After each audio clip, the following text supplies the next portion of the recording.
स्वागत है आप सभी स्टूडेंट का राकेश मेहरा जीके क्लासेस के डिजिटल प्लेटफॉर्म पर। आज इस प्लेटफॉर्म पर हम बिहार की अवसरवादी राजनीति पर बात करने जा रहे हैं और इस अवसरवादी राजनीति में से किस प्रकार के क्वेश्चंस आपके एग्जाम में आ सकते हैं उनको मैं बताऊंगा। और एक बहुत ही बेहतरीन क्वेश्चन, छुपा हुआ क्वेश्चन, जो कि यदि एग्जाम में आ जाए तो मेरिट तय करने में बहुत ही महत्वपूर्ण भूमिका निभाता है, उसकी भी मैं बात करूंगा। आप लगातार बने रहें। ये जो बिहार की अवसरवादी राजनीति है, हमें ये क्या सिखाती है? बहुत सारी बातें सिखाती है। आप जानते हो, बिहार में जो नीतीश कुमार जी हैं, इन्होंने एनडीए के साथ मिलकर मुख्यमंत्री पद स्वीकार किया, आप जानते हो।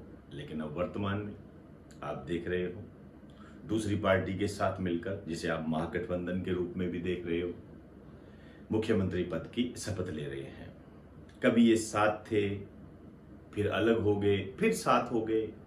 ये घटनाक्रम आप जानते हो। इस पर ज्यादा जानने की भी आवश्यकता नहीं है एक एग्जाम के पॉइंट ऑफ व्यू से।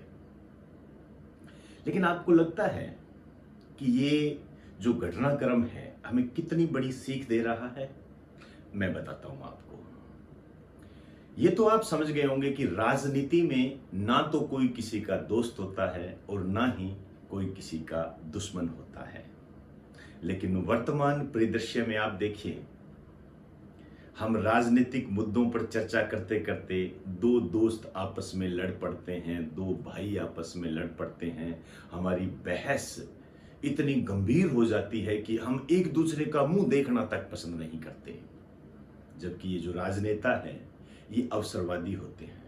कब किसके साथ हो जाए पता नहीं है। तो आपसे निवेदन करूंगा मैं कि राजनीतिक मुद्दों पर आप विचार कर सकते हो, लेकिन किसी के साथ मतभेद ना करें। बिल्कुल भी मतभेद ना करें, मनभेद ना करें। आप अपनी बात रखिए, वाद विवाद कीजिए, एक फ्रेंडली वाद विवाद। उसकी बातों को दिल पर मत लीजिए, क्योंकि जिनके लिए आप बात कह रहे हो वो एक है। कब एक हो जाए पता नहीं, कब अलग अलग हो जाए पता नहीं, तो फिर हम क्यों लड़े? शायद मेरी बात आप समझ गए होंगे। खैर, अब मैं मुद्दे पर आता हूं और कैसे क्वेश्चन बनेंगे उस पर मैं आपसे बात करूंगा।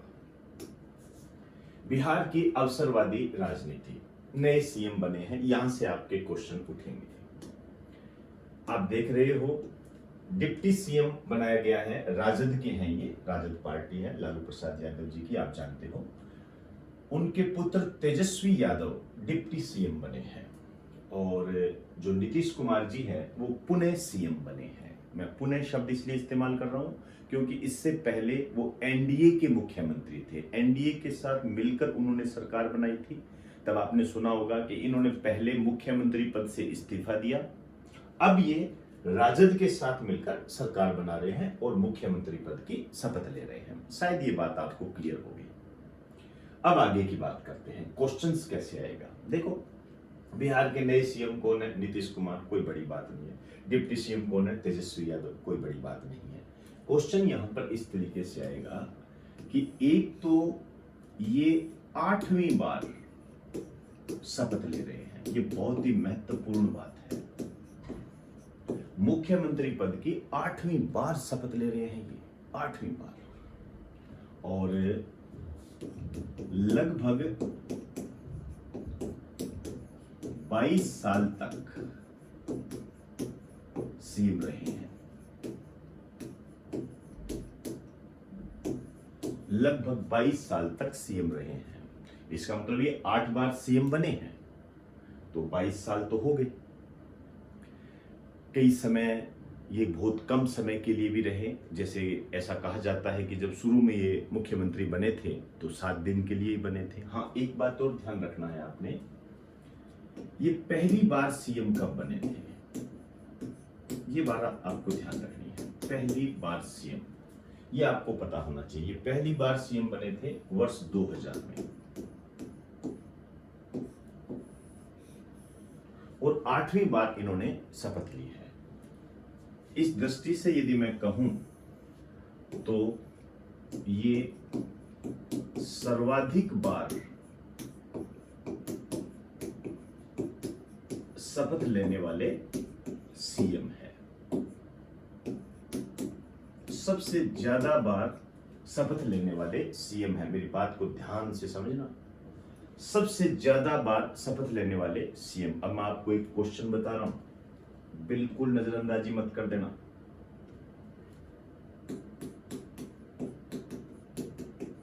भारत में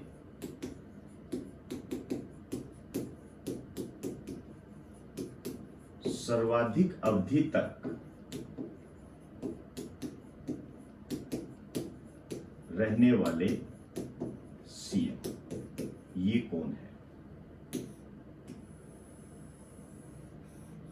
ध्यान रखना, ये पवन कुमार चामलिंग है।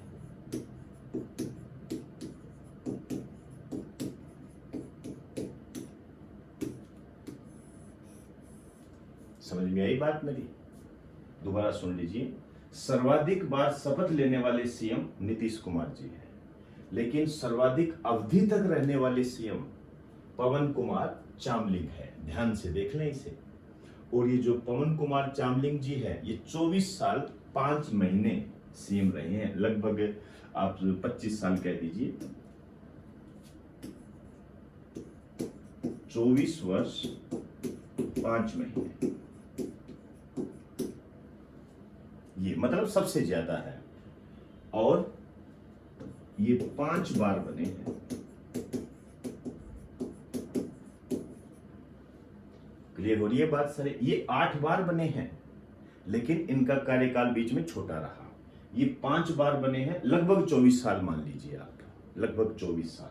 और ये लगभग 22 साल तक रहे हैं, आज की स्थिति तक, अगस्त 2022 की अंतिम स्थिति के आधार पर मैं बात कर रहा हूं। तो ये 2 क्वेश्चन बहुत बेहतरीन है ये। अब ये जो नीतीश कुमार जी है, ध्यान रखना, ये महागठबंधन के सीएम है। ये इस नाम से इनको प्रचारित किया जा रहा है। महागठबंधन के अध्यक्ष भी बन गए हैं। महागठबंधन के बारे में आप जानते हो, बहुत सारी पार्टियों का एकजुट रूप है ये। तो नीतीश कुमार जी सीएम बन गए हैं। एक बार आप इसे नोट कर लें।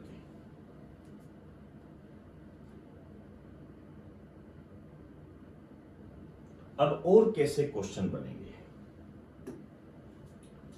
बिहार के बारे में आपको जानकारी होनी चाहिए। पटना राजधानी है, बखूबी आप जानते हो इसके बारे में, अभी बात कर लेंगे। विधानसभा सीटें 243 है, ये मोस्ट इंपोर्टेंट है, ध्यान रखना, मोस्ट इंपोर्टेंट कह रहा हूं आपको। और पटना के संबंध में एक क्वेश्चन आप भली भांति जानते हो, इसका पुराना नाम जो है पाटलिपुत्र है। हिस्ट्री में इस टाइप का क्वेश्चन खूब देखा है मैंने। पाटलिपुत्र, इसकी जो स्थापना की थी उदयन ने, इसकी स्थापना की थी। अजातशत्रु का पुत्र था ये। और गंगा व सोन नदी के संगम पर उदयन ने इसकी स्थापना की थी और इसे राजधानी बनाया था। राज्यपाल जो है, जब इस प्रकार के घटनाक्रम घटित होते हैं तो राज्यपाल भी अपने आप में कुछ समय के लिए इंपोर्टेंट हो जाता है। तो फागू चौहान जी राज्यपाल हैं। विधान परिषद की सीटें ये 75 है। ये मैं आपको इसलिए बता रहा हूं कि इस दिशा में मैंने एक शानदार क्वेश्चन आपके लिए तैयार किया है, जो आपके एग्जाम में आने की पूरी ताकत रखता है। एक बार नोट कर लो, फिर मैं उस क्वेश्चन पर बात करूंगा।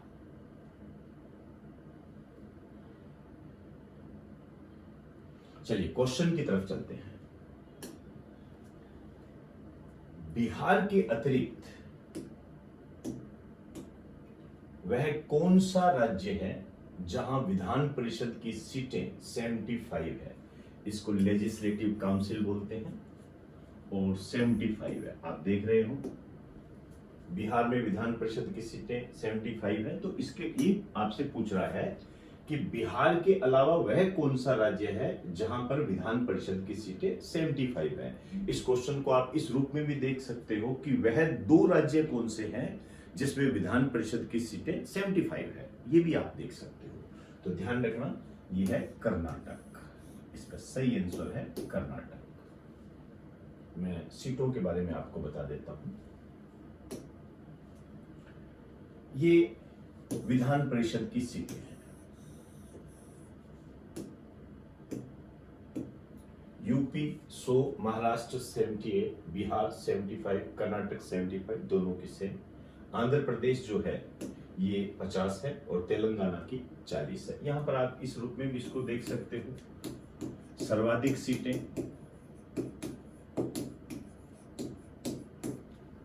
और न्यूनतम सीटें। यदि हम रिवीजन की तरफ चलें तो हम कह सकते हैं कि भारत के 6 राज्यों में विधान परिषद है। आपके ऐसा क्वेश्चन बनता है कौन से राज्य में विधान परिषद है, कौन से राज्य में नहीं। सर्वाधिक सीटें, न्यूनतम सीटें आपके सामने है ये। तो भारत के 6 राज्यों में विधान परिषद है एट ए टाइम, ध्यान रखना। विशेष रूप से आपको ये ध्यान रखना है कि जम्मू कश्मीर में नहीं है, पहले हुआ करती थी, अब नहीं है। 370 के हटाने के बाद आप जानते हो उसे केंद्र शासित प्रदेश का दर्जा दे दिया गया। अब वहां पर विधान परिषद नहीं है। आने वाले समय में देखते हैं क्या स्थिति होती है, वो एक अलग बात है। एक बार आप इसे नोट करो।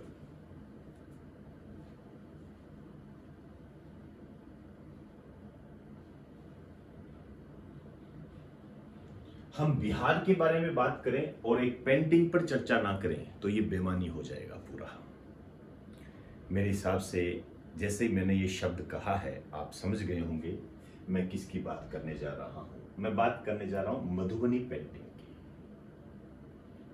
आर्ट एंड कल्चर की दृष्टि से एक सदाबहार क्वेश्चन माना जाता है। सीधा सपाट क्वेश्चन आता है, मधुबनी पेंटिंग किस राज्य की प्रसिद्ध है? बिहार राज्य की प्रसिद्ध है। कोई समस्या नहीं है इसके अंदर। क्लियर? तो दोस्तों, आज मैंने बिहार की अवसरवादी राजनीति को लेकर आपको ये बताने का प्रयास किया है कि आपके एग्जाम में इससे संबंधित कौन से क्वेश्चन बनकर आ सकते हैं।